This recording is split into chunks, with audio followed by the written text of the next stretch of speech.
السلام علیکم ویورز، قارون کے بارے میں تو ہم نے سنا ہی ہوگا، لیکن اس کے بارے میں قرآن مجید میں جو الفاظ استعمال کیے گئے ہیں اس کے بارے میں ہم نے کبھی غور نہیں کیا کہ اللہ تعالیٰ نے اس کا واقعہ کیسے عبرت بنا دیا۔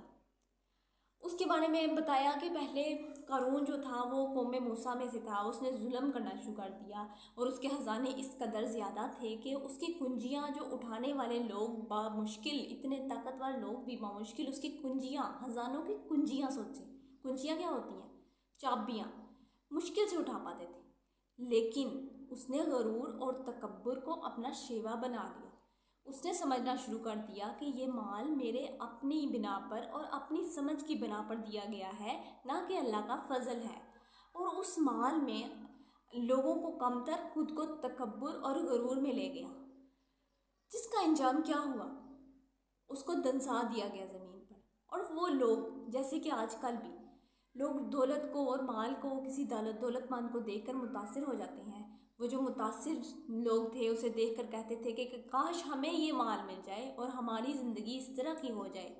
لیکن جب انہوں نے اس کا عبرتناک انجام دیکھا کہ اسے زمین میں دنسا دیا گیا، تو انہی لوگوں نے کیا کہا تھا؟ انہوں نے کہا تھا کہ بے شک اللہ تعالیٰ جس کو چاہے رزق دیتا ہے اور جس کی چاہے روزی تنگ کرتا ہے۔ انہوں نے بھی یہ قبول کر لیا کہ بے شک یہ انسان جو تھا یہ غرور اور تکبر میں بڑھ گیا تھا اور ہمارے سامنے اس کی حیثیت بہت اونچی تھی، لیکن اس کی بھی جب اللہ نے پکڑ کی تو وہ کچھ بھی نہ کر پایا۔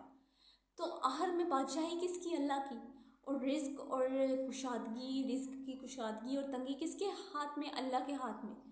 تو یہ اللہ کے فیصلوں پر وہ کرنا، غرور کرنا کہ میرے پاس زیادہ مال ہے، یا پھر مال کی کمی کی وجہ سے کسی انسان کو دیکھ کے اپنی ناشکری کرنا، یہ اللہ کو بالکل ناپسند ہے۔